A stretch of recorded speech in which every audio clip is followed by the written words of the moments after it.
Good morning, everyone. How are we all doing? Hi, gamers. Hi, Insomnia. Hello. Woo! Awesome. Well, you got a nice treat this morning. You've got an amazing group of people.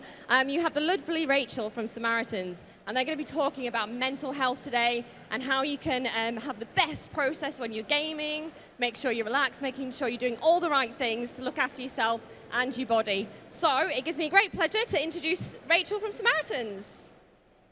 Woo! There you go, Rachel.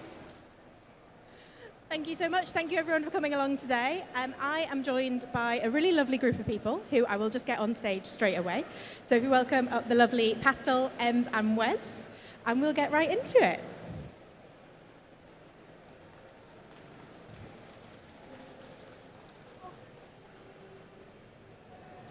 So thanks everyone for coming along today. So, as you know, Samaritans is the UK's leading suicide prevention charity. We are there 24/7, 365 days of the year for anyone, whatever it is they're going through, whatever you're feeling. A Samaritan will be there to listen to you and help you work through whatever it is that you happen to be struggling with. So you can find out more at samaritans.org or check us out, Samaritans Charity, on all the socials. I'm joined by the lovely Pastel. Hi, I'm Pastel Bar. I wear many hats. My pronouns are they, them. I am a social and community manager over at Rock Digital. I also, what do? I run a podcast for non-binary and gender non-conforming people. And I also stream when I have time. Awesome. Ems? Hey, I'm a loud, proud transgender woman from Northern Ireland and a professional e-football / soon-to-be EAFC player. Pronouns are she, her, and I make a lot of random gibberish content on the internet. Awesome, thank you. Wes? Yeah, I'm Wes. I am an esports caster, more often than not. I'm a content creator. I'm from here in Birmingham, so it's quite easy for me to be here because it's only just down the road. Pronouns are he, him, so I'm very happy to be here. Wonderful, thanks everyone. And as we said, I'm Rach, my pronouns are she, her. So just before we get started, it'd be nice to do just a little check-in. How are we all feeling today? You know, start as we mean to go on. I'll be honest, I'm a little bit nervous. First time interviewing people, but I'm also really excited to be here. Also a little bit tired. It was a long day yesterday. How about you guys? I'm really hot, surprisingly. Like, I've got my fan on stage just in case I get too hot. I'll try and keep it away from the mic. But other than that, I'm really excited. I am hoping to beat everyone at Tekken, even though I've never played Tekken. And that's about it. Yeah, I'm doing pretty well. We had a free bar last night, so my head is maybe not as clear as it should be, but other than that, pretty well. Good. But I as I said, I'm very relaxed, very happy to be here. Headspace is in quite a good place at the moment. So yeah, I had a busy trip last week, but been able to kind of turn down the engines and get comfortable again. Awesome. So it sounds like we're in a really good place to start today. We have got some questions that we'll be chatting through, but there will be time for questions from the audience at the end. So have a think if there's anything you want to ask our lovely panel. They will be more than happy to answer that a bit later on. But we'll start off. Obviously, we're all here because we love gaming, and we really care about mental health and think it's important. So it'd be good, first of all, just to start off with getting a feel for how you think gaming impacts your mental health and how it's sort of helped it, maybe struggled with it, what kind of impact that has in your life. For me, gaming is amazing for my mental health. Before I went to go work as a social and community manager, I obviously just game for fun. I still game for fun now. And I never thought of like working in games or anything. But after like a really bad episode, because I used to work in a school, and schools are stressful, no matter what. All jobs are stressful, let's be fair. But it was just before COVID, and I was like, maybe I should just do something I enjoy, and I was like, I really love games. I love talking to people. I can't shut up. Maybe I should do this. And literally it has helped bring so many lovely people together. Like, we would have never met. I would have met so many folks I wouldn't have been able to develop myself to know that, I love this aspect of gaming, and I love talking about gender, and especially in gaming, and I love thinking about like accessibility and like all these things that like to improve my well-being and other people's well-being without, I feel like it's without trying because I do it so often, but it just helps so much, and yeah, I just loved it. Anyone else? I mean, I've said it before on various different panels and platforms, but gaming literally saved my life. I was bullied a lot in school. I went to an all-boys school, which, knowing who I am now, very stupid idea. But yeah, gaming gave me the escape to switch off from everything else on the outside and really like look after myself and be who I wanted to be and do what I wanted to do without sort of fear of being rejected or bullied or harassed in any sort of way. So honestly, without gaming, I wouldn't be here. So it's massive for mental health. Yeah, just to touch on that point, it's for me, gaming is it's like a level of escapism because you have your day-to-day pressures, you have your life pressures, you had everything going on around you. You put a games console on, and you can be a wizard in 1 minute, you can turn the game off, you can be a footballer in the next, you're going to be Super Mario at one point. You know what I mean? Like you have that ability where you can just kind of hit the off switch on life and to switch off for a bit, and it has that ability to, let's say, just take the sting out of life a little bit, because then you'll actually be like, oh, well, I'm focused on something else. It kind of takes that attention away from it, and then you slowly start to realise that when you become parts of communities and you see other people, like for example, I'd never have met Emma had I not been, a caster at an event. I'd never met you guys had I not been here. Any of the audience members never would have met any of those guys. And it's that kind of, it has a far more empowering kind of ability than I think people give it credit for. Some people look at video games and they go, oh, video games, not sure about that. And it's like, actually, video games, incredibly helpful to a lot of different people. So, yeah, I think it's got its place of positivity. Of course, it has its negative sides as well, and that's where that kind of balancing comes in of, okay, don't live your life through a console, but, sometimes you got to turn it off, you got to go and rest, you got to go and make sure you take care of life. But when you just want to have that maybe hour or so of escapism, just put the console on, go for a couple of rounds, and get roundly beaten on Tekken 8 as I did earlier. That's it. You all speak so highly of gaming and like the positive it has on you, and obviously the feeling of community and just that bit of escapism, which is all incredibly like good ways to look after yourself. But I just wondered, have you ever had any sort of negative experiences with gaming, and like, how did you handle that? Because you all talk so passionately about all the good of it, but have there ever been any difficult moments where you've maybe had some struggles in gaming? So I've had a few negative moments in gaming, and this comes from just playing multiplayer games, from not being able to complete a level, and then obviously streaming. So I'll go into each three, like as quick as I can. So from like multiplayer games, I am a massive Destiny 2 fan. I scream about it all the time. But Destiny 2 has a player base sometimes where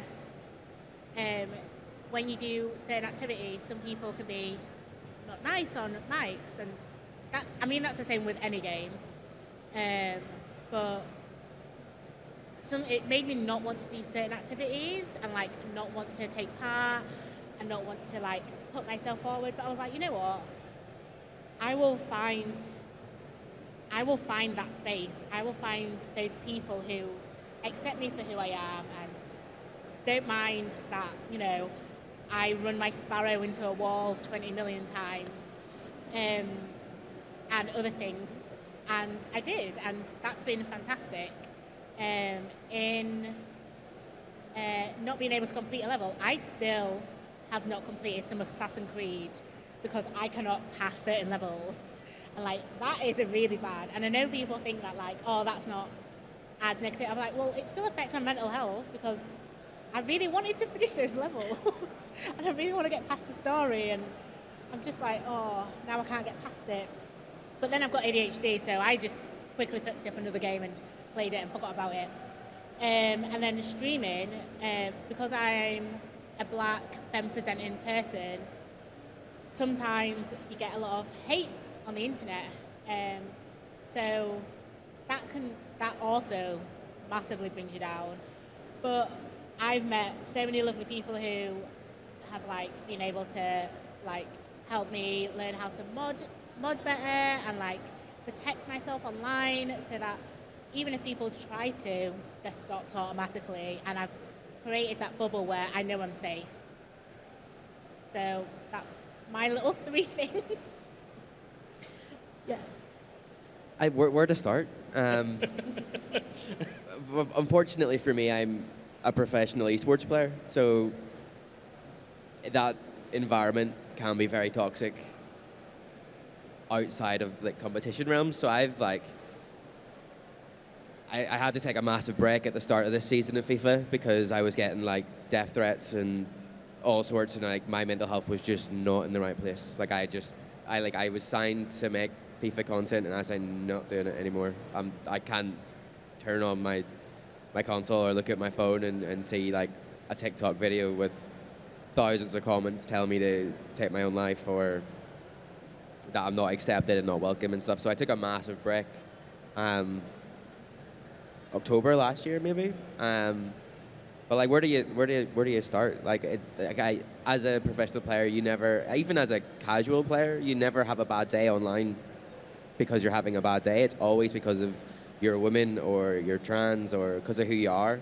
And I think that's a stigma that is getting better, but it needs a lot of work and a lot of open communication and talks about, because even until today, like if I went and jumped on a game of Counter-Strike or Valorant or whatever, as soon as people found out who I was, it'd be like, you're the reason why we're going to lose, because of who you are. And it's like, nope, we're going to lose because you're being toxic and you're not working as a team. So I've had plenty. I've had my fair share. Yeah, I mean, and that's the thing. Much like with mental health, and we talk about how different people are affected by different things. There's different levels of, as you say, negativity. Some, as you say, it might be transphobic comments, it may be racial comments, or it might be any type of comment against like race, colour, creed. Like for me, I kind of liken it to somebody shouting in my window in my house, and if I don't want to hear the noise anymore, shut the window. So, you know, for example, if somebody sends me an abusive PlayStation message, for example, it's like, okay, cool, thank you. Like you kind of almost, or at least in my way of dealing with it, I kind of go towards it because I have come to realise that actually, so that's not a real. It's a real person on the end of it, but it's not a real situation. You know, I often judge people by seeing the whites of their eyes. That's how I kind of look at it. Is that if somebody can say that to you physically in front of you, okay, great, you can handle it there, you can have the conversation. With things like social media, as I said, like Twitch, TikTok, Twitter, or X, or whatever you want to call it, it's not a representation of real life. You know, even in YouTube comments, you know, I do a podcast outside of here where, you know, I've had people making, oh, well, Wes is a hypocrite for having this opinion. And I'm like, well, you don't know who I am. You go back and answer them, they come back with another toxic comment. You answer them again, and in a way that I kind of deal with it, it's a little bit of self-deprecating humour. So once you self-deprecate yourself, the power's gone because there's nothing they can throw at you because you've already done it. So in that sense, it's almost like watching like a bear try and take on some prey. If you go limp, it leaves you alone. Like that's how it goes. If you just kind of go, actually, yeah, do you know what? I'm going to have these comments with you. More often than not, they never come back. And that's kind of a way of combating it. I'm not saying it's the only way to combat it. There's many different ways you can combat it. You can block people. You can, you know, turn down friend requests. You have to take your own steps that, you know, are right for you. I suppose is the best way to look at it. That's one of my favourite pastimes, is like replying to those comments, especially the ones like, you're trans, and I'm like, yes, I am, and I'm very proud of that, thank you. And they're like, cheers. Yeah. Wait, I can't say anything else to you. I've got nothing else. Okay, well, I'll go and find something else to do. That's one of the things that I love doing at work, because like I do all the like socials and like replying to the community, and I love the community. I love our community. I love working with people. But if you're nasty to someone in my team, I will be the person that you'll have to respond to. And I'm just like, you know what? Yeah, they're lovely, but you're not. And I can actually just block you and just tell you, like, you don't have to play our games. You don't have to engage in this content. Yeah. It's free world. You literally can move on. But it's honestly, it's one of the things I love doing. Being like, no, you're not here. Yeah. We're not here for you. We're Yeah. not here for that. Yeah, and there's also the flip side of that. So I did a charity stream for Samaritans, not to get the plug in. I did a stream for Samaritans, and one of the guys in the chat mentioned that they were having a hard time. I think might even lead on to one of the questions about positive experiences. And the whole kind of chat, bearing in mind the game that I primarily stream is a football game, so you'd think, okay, that's lads, and it's very lad culture. Instead, what happened as a result of that, you had 7 or 8, 9 other Twitch chatters suddenly open up, and it also all of a sudden kind of turned into almost like a mental health help room where everybody just kind of went, okay, let's all talk about it. And then it turned out one of the prizes that I was giving away, after DMing the guy afterwards, it turned out that he'd been in a tragic event that I had no recollection of. He mentioned the name of it and I didn't quite compute it. Went away and Googled it and I went, oh my, that's the impact you have, because you see a username, but you'll never know what the story is behind that username. You'll just kind of go, oh, well, that's just a username. But once you start to dig into where people are, you suddenly go, oh my God, these are the kind of the impacts you can have. So on, as much as negative side of things that we get, there's overwhelming positives with what we do as well. And you've already touched on a lot of really important points that Samaritans puts out there as good advice for how to look after yourself online and just in general day-to-day life. So that having strong boundaries, knowing the kind of behaviours that you will and won't accept, being able to take breaks is massively important, to step away from whatever you're struggling with and just separate yourself from it, especially in regards to being online. Having those screen breaks, such an important thing, something we massively advocate for, and that reaching out and talking to people. And if there aren't people in your life, whether that's through streaming, through gaming, family, IRL friends, that's where Samaritans is, and that's where they step in, that you can reach out to them 24/7, 365 days of the year, on email, on phone, whatever it is. So if you don't feel like you have that network, or you don't feel comfortable talking to the people you already know, there are people there completely anonymous who are there to listen to you in the same way that Wes was listening to his community. So those are kind of lots of options available to you, and some really good bite-sized bits of advice that you can take away from this about how to look after yourself and your general well-being. So kind of linked to that, we talked a lot about obviously handling a lot of sort of toxic comments and things like that, especially online. What is your one bite-sized piece of advice, 30 seconds or less, for how to handle difficult online conversations, toxic comments, things like that? Walk away and think about it for, 30 minutes. You don't have to respond to everything that second. A comment comes in, it's difficult, you feel like you need to respond, you don't. You can walk away. You can leave it for a day, a week, maybe not a month, but you can leave it. Or you can, and depending on what it is, you can ignore it, but you can just walk away and think about it, reflect, decide what you want to do. You don't have to do it there and then. If you don't feel comfortable, block them. Don't reply. Whatever. You don't owe anyone anything to reply to them. But also, I think talking about mental health and replying and having that conversation is super important, because it gets more people having that conversation about mental health. So, if you're up to replying, reply. But ultimately, it's whatever's right for you. If you don't feel up to it, you don't owe it to anyone to reply to a toxic comment. Yeah, for me, it's a case of it's not representative of real life. Yes, they're behind a screen. Yes, they're behind a username. But I can guarantee you that I'd say 99.9% of the toxic comments that you'll see online or you get through your console would not be said to your face. And more importantly, the people who really matter in these scenarios are the people that exist off your consoles. If your friends and family are rallied around you, it doesn't matter what X, Y, and Z say on social media. It doesn't matter about what they say on TikTok or YouTube or wherever. It's the ones that are off console that matter the most. So if they're behind you and they support you, doesn't matter about anybody else.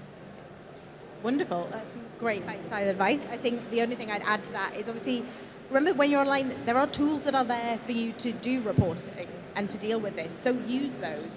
Use the reporting features, use bans, whatever you need to do to protect your space and look after your bubble. Those tools are there for you, and you might as well make the most of them to protect your online space, because that's yours. You get to control who's in it, whose content you listen to, whose comments are part of your space. And if you don't want them in there, just get rid of them. That's totally okay. So then kind of moving on, obviously we talked a lot about online comments and things like that, because obviously you all are performers in some way, streaming, esports, casting. So you're not necessarily always just responsible for your own well-being, but you have communities around you that look up to you, that see you as an important figure in their lives, and with that comes like a certain degree of responsibility. So do you have any sort of tips and advice on how you look after the well-being of like your community while also balancing that with your own well-being and managing that? I can go first if you want. So I think for me personally, it's about developing an environment where people understand that a Twitch chat, for example, where I normally have my content, it's a safe space. For example, you have the right level of moderators, you have the right people who you know or that you've engaged for a while so you understand their character, that they're there to kind of maintain, they're essentially an extension of you. So if you can get the same like-minded people who are moderators in your chat, they'll know what you stand for, they'll know what you won't stand for, but there's a balance to, and there's a nuance to finding out whether somebody is being genuinely toxic or whether it's just a case, it's a one-off comment, and really they're just looking for a reaction, they're looking for somebody to talk to. Because that can also happen. You might get somebody who's toxic, you might engage them and go, sorry, what's going on? Oh, I didn't think you were going to reply. And that can freak people out because they go, oh, well, I thought that this would just be like a person I'd never speak to. And it's like, no, actually, here's your avenue. If you have a grievance, let's talk. But as for providing a good place for your community, it's letting them know that you have a safe space, that you're going to take what they're saying seriously. So as I said, that example where I spoke about with the one user, it's like they knew that in that instance, the minute I see that comment, the stream kind of stops. So gameplay will stop, everything will stop, and we'll focus on that individual, and then let them know that they're supported. And then likewise, they'll go away and go, actually, I was in Wes's chat the other day, and actually, he was actually really like he put the whole thing on stop for me, like, and then they feel valued. They go and then it's kind of almost osmosis.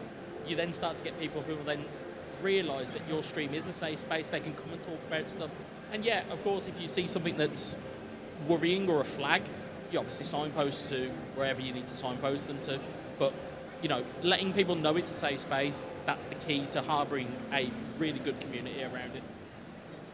Yeah, I think mine's just very much the same kind of thing. Like, I'm very open and honest about everything I've been through, about my transition, about my ongoing struggles with mental health and many years of depression in some very, very dark places. So I think, like, for me, I just make sure people know that I'm open. And, like, if you need to talk to someone, you can come and talk to me. If you catch me streaming, come and chat. If not, my DMs are open on all my platforms, which is a risky game because it leads to, like, a lot of hate. But I would rather take that hate and have that one person who wants to talk to me and needs help come to me, and then I can help them, by sharing my experience, or if it's something they need, I can point them in the right direction where they need to go. So I think just being open and honest is how you look after other people. And then with esports, you meet people at events and you become lifelong friends. Like little John over there in the crowd, CEO of Esports Wales. We talk to each other all the time, like checking in, making sure we're both in good mental places. And we don't need to do that because we live in two different parts of the world. But you develop that friendship and that, like, community and well-being that you feel safe and comfortable enough that you can then go and talk to that person. I forgot the question. So how do you look after your community and the people around you, as well as balancing your own mental health with that? Okay, that was my ADHD, I'm so sorry. Just me going, We've all been there. Yeah. Forgot. So with me, I am as well open book. Come to me. I let people know that they can come to me whenever, but they also know that if I don't respond, it's not because I don't want to respond. It's because I also take those breaks and have those boundaries. I did before when I was getting into my role. I did Safe in Our World's community manager training, which is normally for, I would say, it's great for community management, but it's also great for streamers because, or anyone in that creative content space where you do have that community because it teaches you like the basics of like just knowing like, okay, well, these are the things that you need to look out for, and then signpost them. You don't have to answer them. You don't have to take all the emotional toil on that someone, because it can be really heavy, but you can signpost them to other places, which can still make people feel so valued and so wanted, knowing that you listened to them, took the time to find the resources and linked it to them. Between one of my many Discords, we have like a bot which gives out like helplines if people need, and people can DM it as well for if they need certain helps, and little calming techniques. But I think one of the joys that I also do with my community, one of my many communities, is we like to uplift each other, because I think having people say that like they have an uplifting, like they're able to like say, I got out of bed today and I made a sandwich, and I'm like, yeah, you did that. Yeah, I heard that sandwich was, I was about to swear, it was amazing. We had one set of rules. Yeah. You broke them. Don't get us knocked off straight away. But yeah, they were able to do that, which maybe yesterday they weren't able to. They can feel that openness and feel so better, and feel like that's a safe space for them. Yeah. That's one thing that I like. It's such a small thing, but it's something we do in the Stream for Samaritans Discord server as well, is we do our Wednesday wins. So every Wednesday, we just celebrate whatever it is that's been good that week. Whether it's you had a really good cup of coffee that morning, you got out of bed, So fun. somebody'd given up So smoking fun. recently, all sorts of stuff. And it really helps just to, like you say, that boosting each other up, building each other up. And you've all raised some really interesting points around obviously being really open and being honest about your mental health, like being able to talk about it just shows other people that it's okay to talk about it, and that is a huge thing, because the more we talk about it, the less it's stigmatized, and therefore the easier it gets for everybody to just be themselves and be confident about it, and it not to be a scary word. Like, suicide isn't a scary word, mental health isn't a scary word. We're allowed to say them, we're allowed to talk about them. But also, like I say, having those boundaries and signposting is a huge thing, and that's something, again, we at Samaritans would really recommend. If you aren't in the headspace to look after somebody in your life, whether that's online, whether that's through gaming, whether it's IRL, signpost them to somewhere else. Just show that you care enough that you want to look after them, but it's okay to have that boundary and be like, actually, I can't take this on myself right now, but here's the people who can help you. I really want you to reach out to them. I really want you to look after yourself, but I can't do that for you at the moment. So here's how you do it for yourself. Such a huge thing. I'm a huge fan of signposting, because I suffer from depression and anxiety, so sometimes people can come with, and you never know with either of those, like, how you're going to be the next day. So, and I'm not going to go to someone, hey, you can't come to me because I'm in one of my low moods. Because I always want people to know my door's always open. I mean, it's not a door, because no one's ever going to step into my room, because that'd be really awkward, because I speak to so many people. That'd be really weird if, like, anyway, I'm going off topic. But, like, just knowing that, like, hey, I can't, like, fully delve into this, but this is, like, it can literally be, like, one link I send to people, and it's done. Or I'll be like, hey, you know, I'm really sorry you're feeling like this. I understand, I listen. Here's some resources for you. I hope that helps. And let me know if you need more. Like, there's different levels of how you can signpost. It's not always like you have to have that deep, like, do you need a call, like, sort of thing. Yeah, like I'm similar. Like, you can always come and talk to me about everything, but I am not a doctor or a professional in any kind of way. I will probably make very silly jokes along the way, so like I will try my best to help you, but I'm luckily enough now that I've met so many amazing people that I will be able to have resources that I can then point you to, because as I say, I'm not a professional. Like, I can tell you what I did to help me and what, like, my story and how I've changed stuff for me, but it's never, you know, no two people are ever the same. So signposting and having that good resource of knowing where people can go and actually get the help they need and they want and then feel safe about reaching out and doing it is hugely important.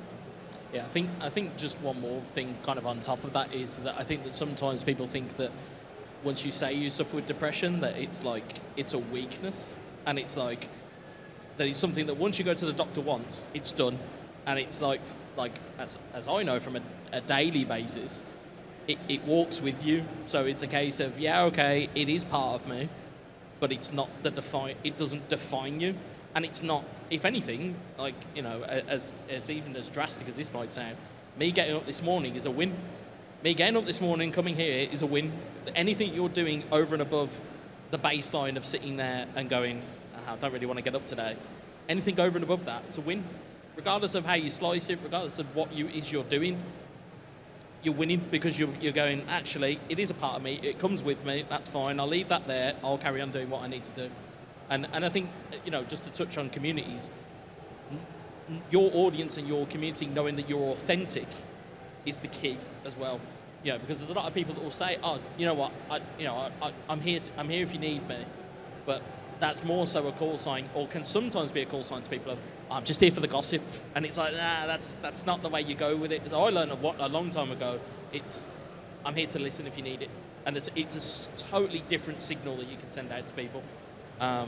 So yeah, I mean, yeah, I suffer with depression, anxiety. I mentioned before we came on stage, I'm hopping up and down off stage like a bunny rabbit because I'm anxious about coming on. But the minute you're in front of people, the minute the live mic's here, I'm fine. But I know I'll come off stage and go, did I embarrass myself? Was I okay? Did everything go okay? Did I sound all right? You know, are my shoes on properly? What day is it? You know, yep, yeah, they are. Have you got shoes on? Oh yeah, I know. Hey, mate, hey. Breaking the fourth wall there. But I'll walk off. See, now that's a thing now. I'm going to have to look at them when I go home. Bit of glue. Yeah, just a bit of glue. I'm sure there's a few cosplayers. Bit of glue. And it's on both sides as well. It's on both sides. Sorry. Yeah, it's all right. It's all right. You've triggered it. It's fine. We love a bit of chaos. It's fine. It's okay. But that's part of it. Part of it is to overcome that anxiety. The fact that I was bouncing up and down there, but I made it onto stage. That's a win over mental health. It's constantly finding those little victories. And by the time you've realised that you've got all these little victories, you'll get to the end of the day, you'll be like, oh, I've got through another day. Oh, result. Cool, I'll do that again tomorrow. It's a great way to kind of just tick it off in your head. I think it's also very important to say, as much as getting up and getting here is a win, if you don't feel like you can, it's not a lose. No, like that's all. Yeah, yeah. Whether you choose to do it or whether you don't choose to do it, you'll have your reasons for not doing it. You'll have your reasons for doing it. I was told before by a mental health professional that actually looking after your own mental health, I used to think of it as a really selfish act. It's not. It's the most selfless one, because if you're not the right version of you for those around you, you're not of any use. So you have to get yourself right before you can then start to take care of others. There's always another chance. That's the thing, isn't it? Like, it's just because today wasn't that day doesn't mean that tomorrow isn't going to be a better day, and there's always that opportunity. And thank you. That was really insightful and really helpful. But obviously we've talked quite a bit about how we look after others. But I was wondering if you've got any experiences of like something really good that somebody else did for your mental health that just really boosted you, or that was like there for you when you were struggling. I had probably the best mental health chat with my mother. I think it was yesterday that I'd ever had. Gone to pick up some washing from a house. It was literally going to be okay. Oh, by the way, I do my own washing before you all start questioning me. I do my own washing, but she'd done my ironing. She's that type of lady. She's that type of lady. I can iron. Judgment. I promise you I can. But so I went there with the intention of just picking up the washing and going out. And then she asked me how I was. So I sat down. I started to talk to her. Then she's out of nowhere. She started talking to me about her mental health. Turns out that she's actually been going through counselling and things like that, which is an incredible tool, by the way. In terms of if somebody says to you, might want to look at some counselling, it's one of the best things you can do. And a 5-minute trip turned into 2.5 hours. And I walked away from it, and I even said this to her at the time. I said, that's the best chat I've ever had with you. And my mental health, bar just went straight up. And I was like, amazing. And I would imagine that my mum walked away from it with the exact same feeling, because she was like, oh, well, actually, I've just connected with my son for the first time about mental health. Yeah. Just taking that time beautiful. to actually connect and make the effort to ask that question led to such a really good conversation. Yeah. Sorry, Ems. Trying to think of a recent one. There's been so many, to be fair. Like we've had great chats. I was going to say, I check in about with you quite diversity a few and times. stuff, so that's always good. I think I was in Poland competing for GB, and I had a really rough day of the second day of groups, and my coach took me aside and we left the team and we went ourselves and just, we had a drink. Well, it was blackcurrant juice. Not even joking. The way we just sat for about, it must have been a good hour just in this cafe, just talking about why I felt the way I did, why I think that affected my performance, what I need to do to change, and the fact that he was just there willing to listen to me and like offer his ear and talk through what was going on inside of me was like, it was amazing. And I've stayed in touch with my coach since then as well, so they're always like checking in on you, looking after you, making sure you're well, which is something I think in esports is lacking. Like, we need a lot more mental health coaching and checking in and talking about and just normalize it a lot more, because I mean, even in Valorant we've lost 2 professional players in the last 2 months to battles of mental health, and they're playing in teams with a massive budget and massive community, and the fact that the 2 poor guys were left alone and didn't have that resource to go and talk to is a real shame. It just really reiterates that need for space and to just take the time to check in with people. It's such a small thing, but just being able to ask somebody how they're doing and then ask them again. Because how many times do we all just go, I'm fine, I'm okay? It's the default answer around here. I'm all right, thanks. Yeah. It's the default answer in Birmingham, tell you. That's Just it. the UK in general. How are you? Yeah, grand, yeah. Yeah, I'm cool. Don't Yeah, I'm worry. fine. Stop asking me questions. I was going to say my manager at work because, and if you're watching this, I'm fine. Awkward. Because for weeks I've been like, literally that, I'm fine. They're like, are you sure you're not burnt out? I was like, no, don't be silly. Me, burnt out doesn't exist. And then literally one day I was like, I think I'm burnt out. And they're like, I think you are too, but I didn't want to say it to you. And I was like, I literally think you're burnt out. And we had like a good discussion, a good talk. We've worked out plans to help me to not be burnt out. And then work allowed me to go on sick to like recuperate and like make sure that like I'm able to go back to how I was. Or I don't like going back to how I was, because then you can go back to that stage of being burnt out.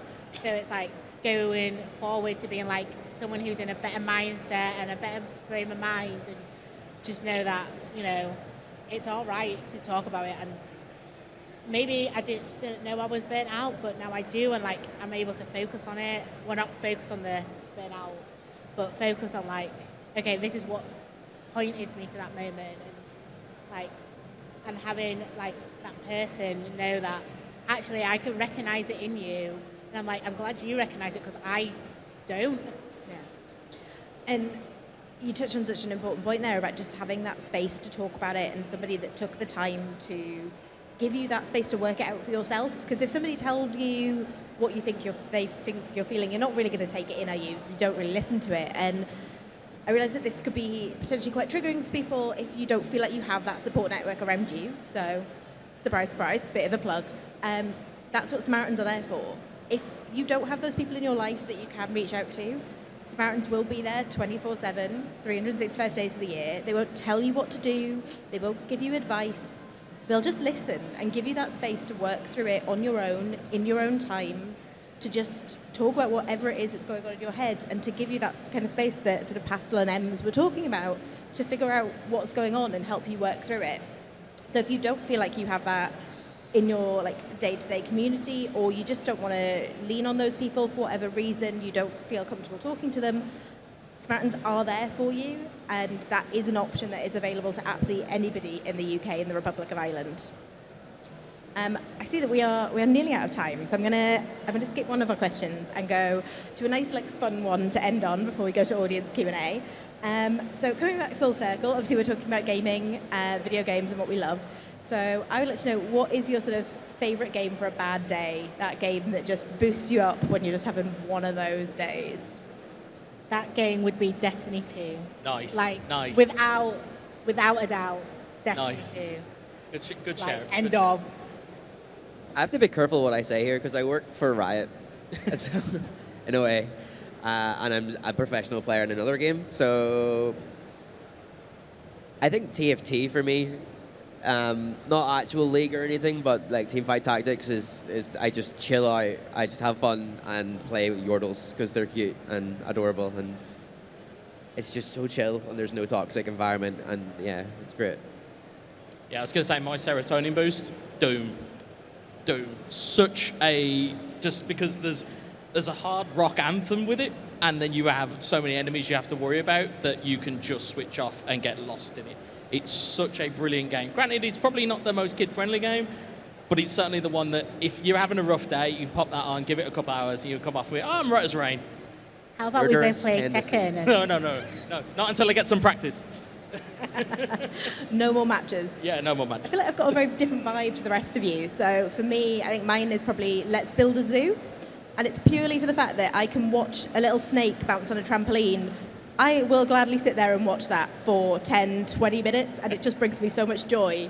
I forget about whatever's going on in my life, so thoroughly recommend it for a total switch off. But we're going to switch over to audience questions now. So the lovely Joe's going to take this mic out into the audience. So if you've got any, just whack your hand up. Awesome. Can we give a round of applause for these guys? Where's Emma, Pastel, and Rachel? They've done a fab job. Really positive stuff there. Has anybody got any questions? And I'll come down and... Yes, okay. Hang on, I'm coming. Give me a second.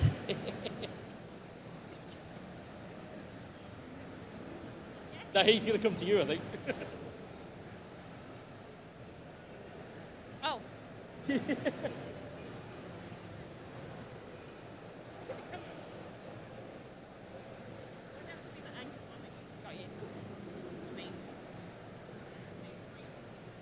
First question, here we go. There we go. Hi, I'm an esports teacher in a college, and my question for you is, if you could talk like 16, 17-year-old self, how would you deal with all those sort of pressures of being at that age, not knowing who you are, schoolwork, but then also that sort of competitive gaming side that they're all so keen to be a part of? Well, I normally say to any like youthful person, like you said, 16, 17, schoolwork comes first. That always is like the bedrock of it. And I know that sounds strange. As an esports caster, I'm sitting here going, make sure you get your schoolwork done. But that's the bedrock of it. Like, as we mentioned earlier, video games can be a great release. So, you know, if there is exam pressure or if there's worries about schoolwork, you can use gaming as a vehicle to assist them. If I was talking to my 16 or 17-year-old self, I would probably say maybe play more video games than what I did at the time, because obviously the industry has kind of moved on so much since I was at school. I'm not giving away my age, by the way, but it's moved on a considerable way from when I was a kid. So I'd you know, get schoolwork, get that stuff done, get those basics in, and then you can work on your esports stuff, you can work on your video games as the extracurricular, because, you know, esports is as you probably said before, it can be quite a fickle industry. So yes, always have that in the back of your mind that schoolwork would go first, and then if you can excel at esports and video games, great. That would be my advice. I think that, first of all, the fact you can now study esports in school is phenomenal. Yeah, that's and awesome. it really annoys me because I wish I was born that's a few years earlier. But I think like just being able to study that, you've already give so many kids a home, and you've given them a chance to build a community around people who are like-minded and want to play games and want to pursue a career in esports or in gaming in general. I think like the best thing you can really do is just let them be themselves and keep on top and make sure there's no toxicity, because it can get competitive, right? It's esports, it's competitive gaming. I think making sure that your class knows you're all a team. When one of you win, you all win, and when one of you lose, you all lose, and you don't fight your own team, and that's the most important thing. And then that will let everyone who studies there feel welcome, feel loved, feel comfortable to be who they want to be, what they want to be, and do what they want to do. I think I would say to 16, 17-year-old that it's okay if you're not the best right now. Like, you literally do not need to be at the top of your game. You've got years to develop it. Yeah. As long as you've got that passion, that drive, you're already balling. Like, you're already there. You're halfway there, and you don't need to worry about anything else. Yeah, I think I'd kind of reiterate what Pastor was saying, that it's okay not to be okay. We put so much pressure on ourselves at 16, 17 to know everything, to be everything. We think we've got it all figured out, and you realize eventually that you didn't, you still don't, and that's okay. But also the other side of it, that if you are feeling a bit alone, a bit isolated, you will find your tribe. They are out there somewhere. You might not find them today, you might not find them tomorrow, but your people are there. And when you find them, it will be amazing. Lovely, thank you. Thanks very much. Anyone else got a question that they want to ask? We can take a couple more. Yeah, I'll come over to you.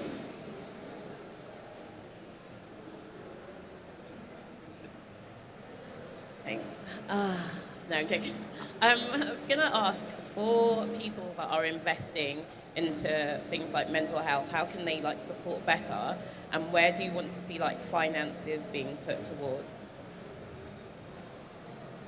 Oh, that is a really good question. Well, obviously, charity. If you can support charities that are doing something with mental health, that is amazing, because we rely entirely on public donations and the kindness of strangers to help us keep running our services. So like Samaritans, 24/7, 365 days of the year, it's over £74,000 a day just to keep that going. And that answers 10,000 calls every day. So that kind of like capacity, whatever you can give, is amazing. But also investing in training, investing in people, making sure the people in your companies have the right training to be able to talk to people, to look after themselves, that there's enough capacity. Like, not having enough capacity in a workplace is a huge part of poor mental health that leads to burnout. So just being able to invest in having the right number of staff, that people can work well, but also that they have the right training to look after themselves, the tools at their disposal. That's kind of the other key thing I'd say, making sure they're upskilled wherever possible. In my opinion, I feel like every job department or not job role, but like, say like you're in esports or you're in gaming, and each company, that was the word I was looking for, company, each company should have someone who is trained in mental health, and like not just that one person, obviously it depends on how big your company is, but like able to give that training and like able to find that the knowledge and pass on that information, and so people know where it's signposted, and making sure that, I mean, I would love it if more companies gave out free therapy to people. Like, therapy is so important, and like it's so inaccessible to people. If like, I'm really blessed that where I work I have access to get some therapy sessions, but that's not available for everyone, and like I know I'm really blessed with that, and I wish more people were able to do that, because it just helps to know that someone has someone to talk to who is a trained profession, who they are able to go and speak to, and they know their company cares enough to put money behind it, is so important, is what I would like. Yeah, just going to echo that, really. I think having free access to mental health care should be like legit every company, team, program. Like, you should have someone either trained in like how to give counselling or give therapy, or some sort of mental health certificate that you know you're getting the right help you need. And then the more you talk about it and the more this happens, the more normal it gets and the more everyone does it. Yeah, I was just going to say, like, you would like there to be some type of mental health template that people follow. For example, you mentioned there about your work offering therapy. It's like at my workplace, we have mental health first aiders. So they're like a first port of call. But again, it depends on where you work. It's not universally across the board. And I think that's ideally where you would want everything to be. Like, if you had the infinite money glitch and you could make it happen, you'd want an industry, a kind of a world standard of, here is the minimum requirement for what is required for mental health for your employees and for everybody who's connected to your company, especially within esports, especially within content creation as well, because of course, if you're your own boss, you don't have anybody else to look after you. So it's kind of, that's what I would look at. If I had that magic wand, I'd go, yep, there we go, minimum standard for everything, and then everybody can be taken care of. And just to reiterate that plug for mental health first aiders, if your workplace doesn't have them, ask about them, see if you can convince them to get them. If you do have them, definitely use them, they're great. And also, like I say, there's loads of training out there from charities, from organisations that complement that can be really helpful. But yeah, just reiterate the mental health first aiders plug, such a huge resource that's really underappreciated. Oh, thank you. Awesome. Okay, we've got time for one more question. Has anybody got one more they want to ask? Anyone? No? Everyone's just like, please, no, don't bring it to us. No Don't bring more. it to us. Please. If anyone wants to know, I beat Wes on Tekken 3-1. That's and not I a will question. That's not And a I question. will not let Wes live it down. Did not need to tell them that.